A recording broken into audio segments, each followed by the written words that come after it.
दोस्तों वृंदावन के अंदर एक संत रहते थे और जिनको लोग जज साहब कहकर पुकारा करते थे। जज साहब उनके पीछे कहा जाता था और उनको पुकारा जाता था। और आखिर वह वृंदावन में आकर संत का रूप धारण करके क्यों रह रहे थे, इसकी यहाँ पर पूरी सच्चाई जानने वाले हैं। और दोस्तों मेरे गोपाल चैनल पर आज यह बहुत दिनों में वीडियो आया है, इसको देखिएगा और हमें सपोर्ट करिएगा। नमस्कार, मैं हूँ सुदेश कुमार और मेरे गोपाल चैनल में आपका स्वागत है। वृंदावन के अंदर एक संत जिनको जज साहब कहकर लोग पुकारा करते हैं, इसके पीछे की कहानी क्या है? दोस्तों वह जिला के कोर्ट में फैसला किया करते थे, जिले के कोर्ट में बैठा करते थे, लोगों का फैसला किया करते, उनकी मुराद सुना करते थे। अब यहाँ पर वह वृंदावन में संत क्यों बन गए, इसकी भी एक अजब एक रोचक कहानी है। दोस्तों जिले के एक गांव के अंदर एक केवट रहा करता था। केवट बड़ा ही सीधा साधा, बड़ा ही भोला भाला, जो कि शिव मंदिर में जाया करता, शिव भगवान की पूजा किया करता। हर समय सुबह सुबह उठ कर के रोज़ शिव मंदिर में जा कर के शिव की पूजा अर्चना करने बगैर वह कुछ भी काम नहीं किया करता था।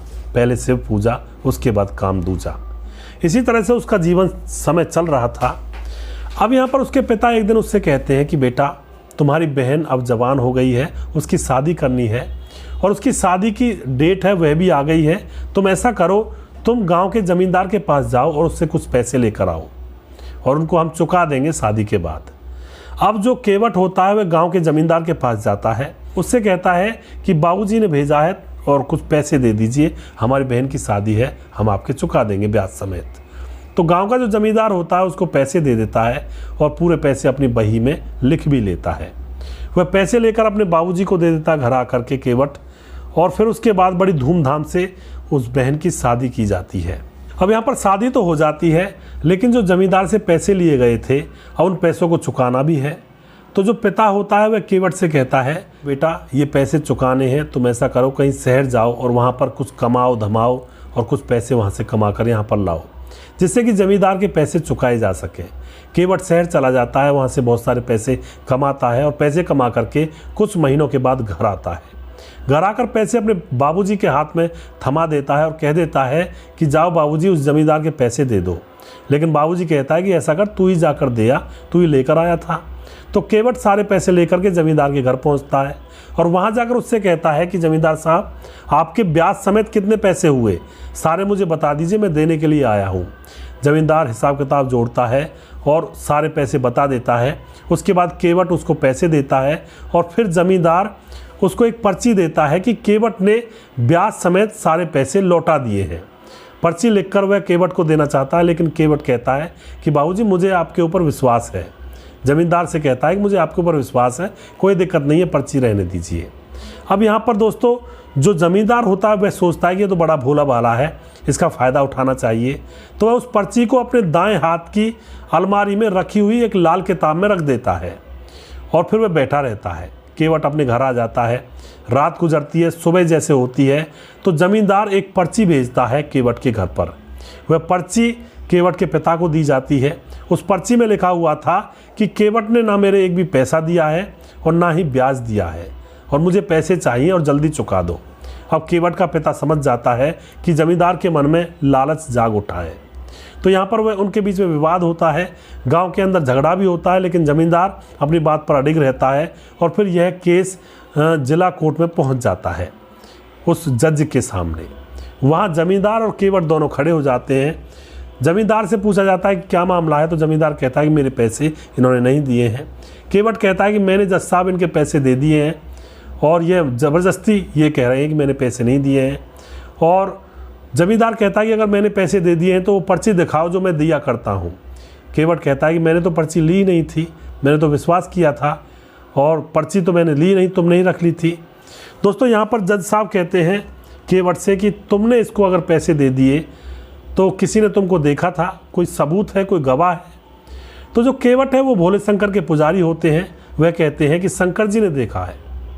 अब जो जज साहब होते हैं वह सोचते हैं कि शंकर जी कौन है? तो केवट कहते हैं शंकर जी सब जगह विद्यमान हैं। तो उसके बाद दोस्तों फिर से पूछता है जज कि शंकर जी रहते कहाँ हैं? तो केवट कहता है कि शंकर जी तो मंदिर में रहते हैं। तो जज को लगता है कि शायद कोई पुजारी होगा। तो दोस्तों अगले ही क्षण जो जज होता है वह मंदिर में सम्मन भेज देता है और तारीख रख दी जाती है अगली पेशी की। अब यहाँ पर जो पुलिस का कर्मचारी होता है वह उस पर्ची को लेकर के जो सम्मन होता है मंदिर में पहुँचता है और मंदिर में जाकर पुजारी से कहता है कि शंकर जी कौन है। पुजारी कहता है कि शंकर जी तो ये रहे, मूर्ति की तरफ इशारा करके। अब जो पुलिस कर्मचारी होता है वह कहता है कि शंकर जी के लिए सम्मन है और शंकर जी को इसको दे देना, और यही सम्मन कोर्ट से आया है और मुझे देना पड़ेगा। अब पुजारी उस सम्मन को लेता है और सोचता है कि हे प्रभु, आपके लिए सदा मालाएं आती हैं, फूल मालाएं, और खाने पीने की चीज़ें आती हैं, भोग प्रसाद आता है और मिठाइयाँ आती हैं, लेकिन आज ये कैसी एक तरह से करनी है कि आपके लिए सम्मन आया है। तो पुजारी उस सम्मन को भोले शंकर के चरणों में रख देता है। और अब दूसरा दिन होता है, जब कोर्ट पेशी का दिन होता है, तो वह जो केवट होता है मंदिर में जाता है और भोले शंकर के सामने खड़ा होकर कहता है कि प्रभु, आज पेशी का दिन है, मेरी लाज रख लेना और आप भी मेरे साथ आना। वह कहकर के केवट कोर्ट में पहुंच जाता है। उसके बाद दोस्तों वहाँ पर फिर से सुनवाई होती है। तो जज साहब कहते हैं कि शंकर जी कहाँ है, उसको बुलाइए। तो यहाँ पर कहा जाता है कि शंकर जी हाजिर हो। तो इतने में ही शंकर जी हाजिर हो जाते हैं। एक बुजुर्ग रूप था और बुजुर्ग थे, बड़े ही सुंदर थे देखने में और दिव्यता उनके चेहरे से झलक रही थी। आकर कहते हैं कि मैं ही शंकर हूँ। जज साहब कहते हैं कि आप शंकर हो तो आपने क्या केवट को पैसे देते हुए देखा था? जब केवट ने अपने पैसे इस जमींदार को दिए थे तो बुजुर्ग जो शंकर जी थे वह कहते हैं कि हाँ, मैंने देखा था। जज साहब कहते हैं कि आप वहीं पर थे? उन्होंने कहा कि हाँ, मैं वहीं पर था।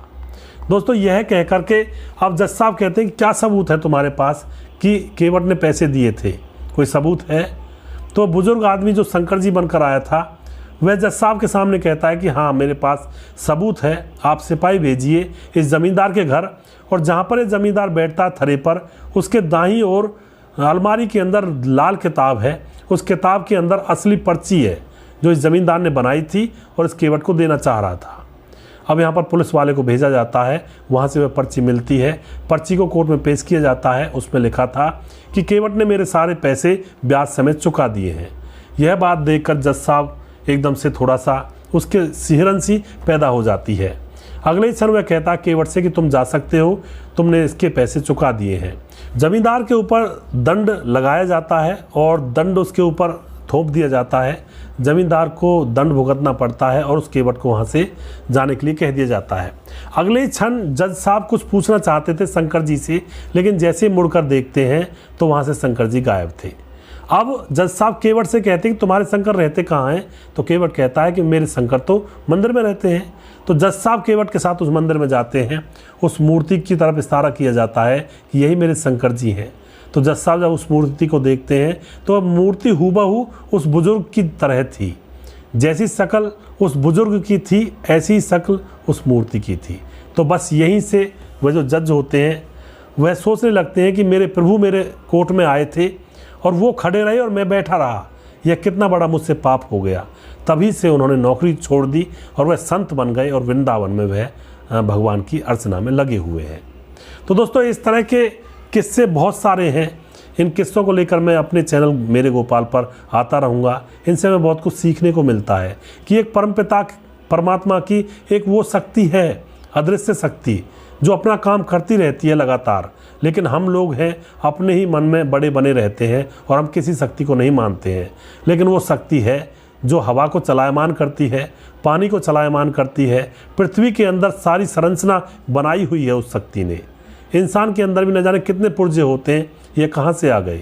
यह भी एक रचना है और इंसान सर्वश्रेष्ठ रचना है भगवान की बनाई हुई। तो ये पूरे संसार को चलाने वाली एक शक्ति है, लेकिन उस शक्ति के दर्शन तभी हो पाते हैं जब मन साफ हो, निर्मल हो, किसी का बुरा ना करे इंसान और कोमलता से अपने परमात्मा को याद करे, तभी उसको परमात्मा के दर्शन हो सकते हैं। दोस्तों आपको यह प्रोग्राम कैसा लगा इसके बारे में लिखिएगा ज़रूर, और ऐसे प्रोग्राम मैं लेकर आता रहूँगा मेरे गोपाल चैनल पर। इनसे हमें बहुत कुछ सीखने को मिलता है और थोड़ा सा उत्साह भी बढ़ता है। अगला प्रोग्राम बहुत जल्दी फिर से लेकर आऊँगा, तब तक आप देखते रहिए मेरे गोपाल चैनल। जय हिंद, जय भारत, जय श्री कृष्णा, जय भोलेनाथ।